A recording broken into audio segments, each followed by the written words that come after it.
नमस्कार, मैं हूं कुमार अनिल। सुप्रीम कोर्ट के बार एसोसिएशन के अध्यक्ष पद का चुनाव कपिल सिब्बल ने जीत लिया है।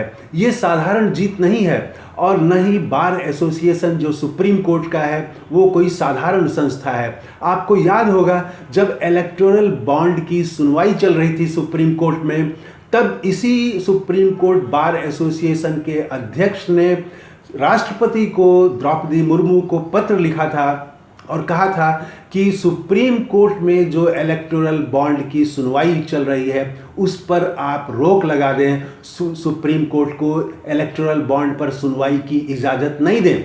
इस तरह का पत्र लिखा था सुप्रीम कोर्ट के बार एसोसिएशन के अध्यक्ष ने। उनका नाम था आदिश अग्रवाल।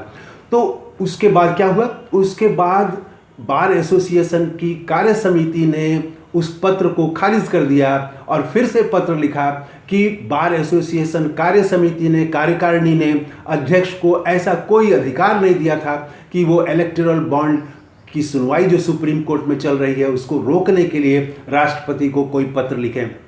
तो बार एसोसिएशन की प्रतिष्ठा पर बहुत दाग लग गए थे, बहुत तरह के सवाल उठ रहे थे और प्रशांत भूषण जो इस देश के वरिष्ठ अधिवक्ताओं में से एक हैं, उन्होंने कपिल सिब्बल की जीत पर कहा कि इससे सुप्रीम कोर्ट बार एसोसिएशन की जो रिस्पेक्टेबिलिटी है, जो डिग्निटी है, जो प्रतिष्ठा है, वो एक हद तक फिर से पुनर्स्थापित हुई है।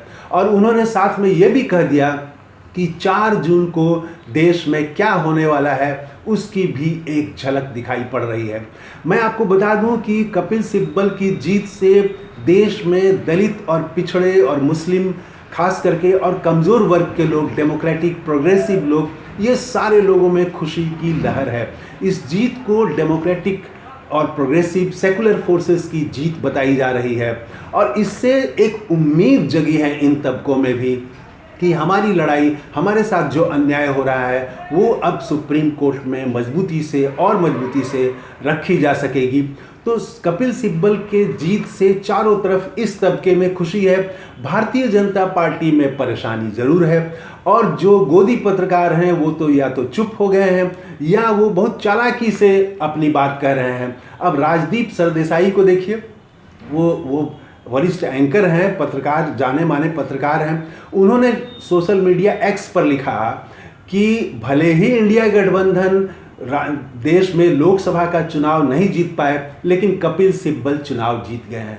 ये कहने का क्या मतलब है कि भले ही देश में इंडिया गठबंधन चुनाव न जीत जाए? आप चेक कर लीजिए, सोशल मीडिया पर उन्होंने ऐसा कहा और इसकी आलोचना कई लोगों ने की है कि आपकी मंशा इससे स्पष्ट होती है। कपिल सिब्बल एक ऐसे नाम हैं जो तमाम तरह के अन्याय के खिलाफ में न्यायपालिका में और न्याय प्रक्रिया में आवाज़ उठाते रहे हैं। वो जो राजनीतिक विरोधियों को, भारतीय जनता पार्टी के पिछले 10 सालों में राजनीतिक विरोधियों पर जानबूझ के राजनीतिक फ़ायदे के लिए उनको प्रताड़ित किया जाता है, इसके खिलाफ वो आवाज़ उठाते रहे हैं।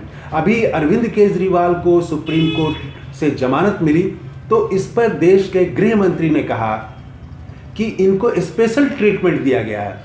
इस पर कपिल सिब्बल ने विरोध किया और कहा कि ऐसा कहना ठीक नहीं है और उन्होंने फिर कई तरह के सवाल उठाए कि तब आप उस समय क्यों नहीं बोले थे, और ये तो न्यायपालिका के जजों की मंशा पर सवाल उठाना है। तो आलोचना की। आप प्रधानमंत्री के वक्तव्य पर बोलने वाले बहुत कम वकील हैं, उसमें से कपिल सिब्बल हैं। कपिल सिब्बल के सोशल मीडिया एक्स पर आप जाएंगे, उन्होंने लिखा, जब भोपाल में प्रधानमंत्री मोदी ने कहा कि हमें 400 सीट चाहिए, इसलिए चाहिए कि ताकि कांग्रेस जो है वो राम मंदिर पर बाबरी ताला न लगा सके।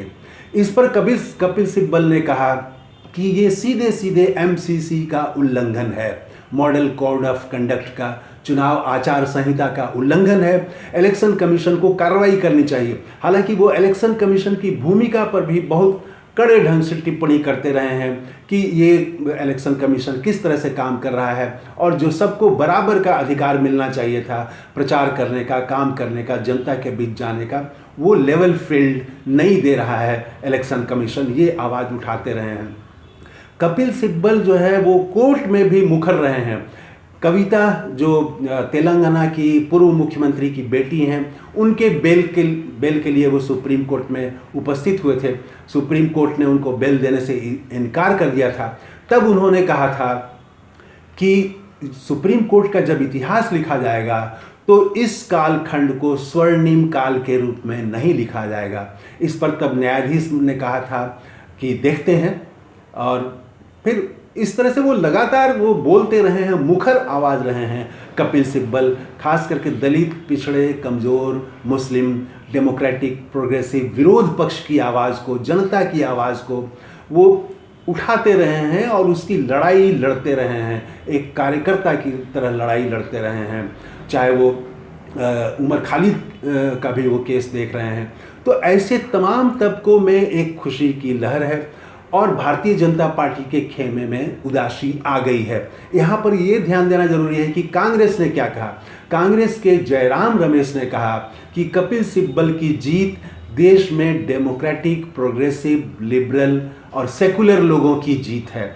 और उन्होंने प्रधानमंत्री मोदी के शब्दों में कहा कि ये तो ट्रेलर है, सुप्रीम कोर्ट बार एसोसिएशन में सिब्बल की जीत ये तो ट्रेलर है, अभी फिल्म जो है वो 4 जून को रिलीज़ होने वाली है। तो ये एक अच्छी खबर है और सुकून देने वाली खबर है। चारों तरफ से जब लोकतंत्र पर, लोकतांत्रिक प्रक्रिया पर हमले हो रहे हैं, शक बढ़ रहे हैं, तो चुनाव प्रक्रिया जिस तरह से चल रही है, जैसे कैंडिडेट का नामांकन रद्द कर दिया जा रहा है, जो कुछ हो रहा है, कपिल सिब्बल का एक लाइन मैं यहाँ पर कोट करना चाहूँगा। कपिल सिब्बल ने कोर्ट पर एक तरह से टिप्पणी करते हुए कहा था कि देश में इमरजेंसी के हालात हैं लेकिन कोर्ट इस पर साइलेंट बना हुआ है।